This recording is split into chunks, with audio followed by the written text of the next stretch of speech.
Assalamualaikum warahmatullahi wabarakatuh. Perkenalkan, saya Amir Muzani dengan NIM K71222028 dari kelas 1G. Saya di sini akan mempraktekkan salah satu permainan tradisional, yaitu engklek.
Permainan tradisional engklek. Permainan tradisional engklek sering disebut juga sebagai permainan tradisional Sunda Manda. Engklek merupakan sebuah permainan tradisional yang sudah banyak dikenal oleh anak-anak di Indonesia. Sangat banyak dimainkan oleh anak-anak pada masa dahulu. Bahkan sekarang ini permainan tradisional engklek juga dimainkan oleh anak-anak muda. Permainan tradisional engklek yang juga disebut dengan Sunda Manda ini diyakini mempunyai nama asli Sondak Mandap yang merupakan bahasa Belanda. Jadi, berdasar sejarahnya, memang permainan tradisional engklek ini masuk ke Indonesia melalui Belanda yang pada masa lalu menjajah Indonesia. Diyakini pada masa penjajahan inilah permainan tradisional engklek dibawa masuk ke Indonesia oleh Belanda. Memang sampai dengan saat ini tidak ada bukti sejarah yang otentik yang dapat menyimpulkan mengenai sejarah permainan tradisional engklek. Namun, permainan tradisional engklek ini sudah sangat populer di kalangan anak perempuan di Eropa pada masa Perang Dunia. Sedangkan di Indonesia pada masa penjajahan Belanda banyak dijumpai anak-anak perempuan Belanda bermain permainan tradisional engklek. Memang permainan ini lebih banyak dimainkan oleh anak perempuan, walau ternyata kemudian anak laki-laki pun banyak yang turut bermain permainan tradisional engklek.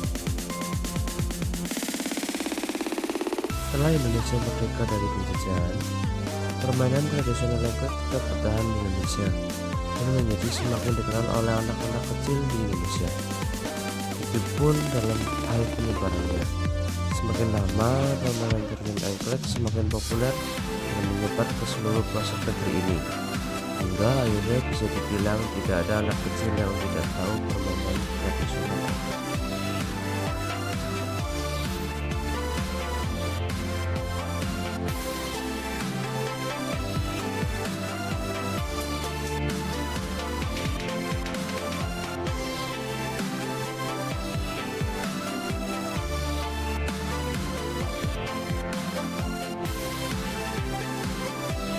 Cara memainkan permainan engklek.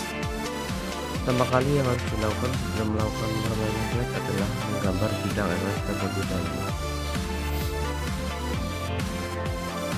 Kemudian pemain harus melakukan home pimpa untuk melakukan urutan siapa yang jalan terlebih dahulu. Home pimpa di sini ditentukan yang berbeda, pertama jalan pertama dan jalan terakhir. Tapi biasanya dalam home pimpa yang paling berbeda jalan terlebih dahulu, begitu seterusnya. Hal ini dilakukan jika pemain lebih dari 2 orang. Jika 2 orang, dilakukan switch.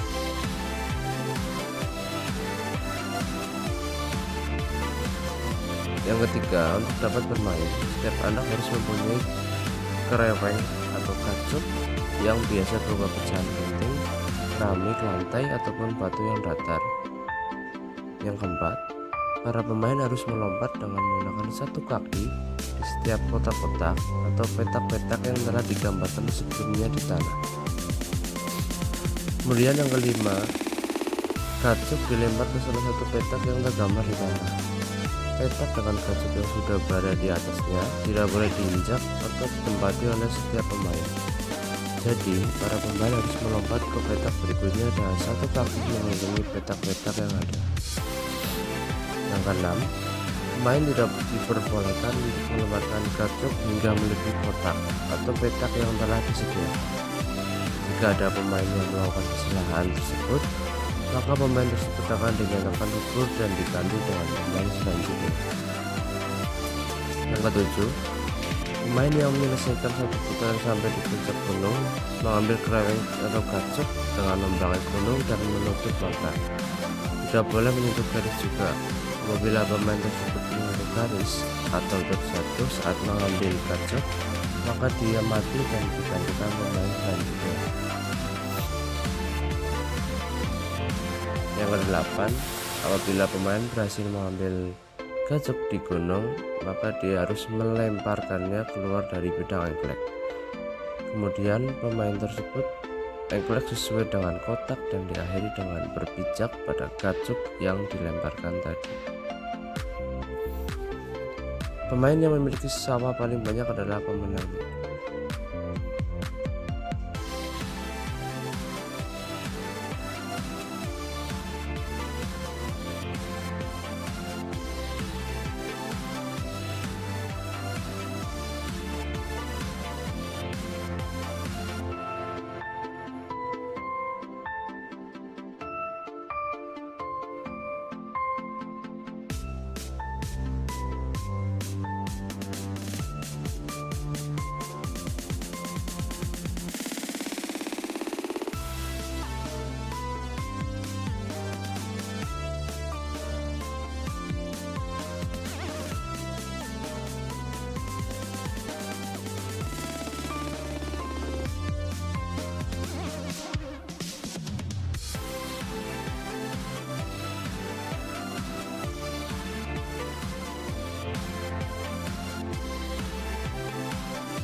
Tujuan atau manfaat yang diperoleh dari permainan engklek ini adalah: 1. Kemampuan fisik anak menjadi kuat karena dalam permainan engklek anak diharuskan untuk melompat-lompat.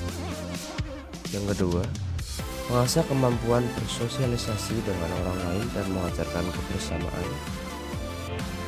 3. Dapat menaati aturan-aturan permainan yang telah disepakati bersama. 4. Mengembangkan kecerdasan logika anak. Permainan engklek melatih anak untuk berhitung dan menentukan langkah-langkah yang harus dilewati. Yang kelima, anak menjadi lebih kreatif. Permainan tradisional biasanya diberlangsung oleh para pemainnya. Mereka menggunakan barang-barang, benda-benda, atau tumbuhan yang ada di sekitar para pemain. Hal itu mendorong mereka untuk lebih kreatif menciptakan alat-alat permainan. 6. Melatih motorik kasar.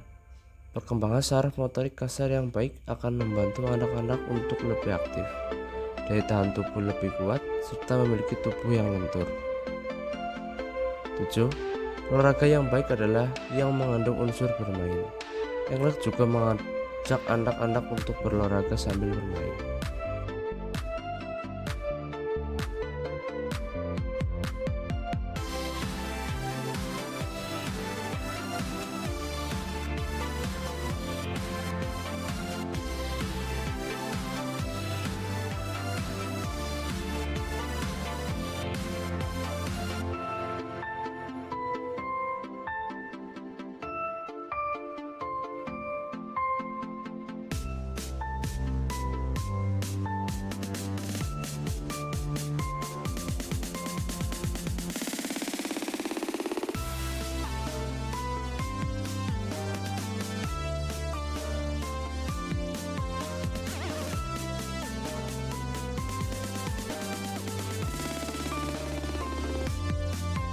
Sekian permainan tradisional engklek dari saya. Wassalamualaikum warahmatullahi wabarakatuh.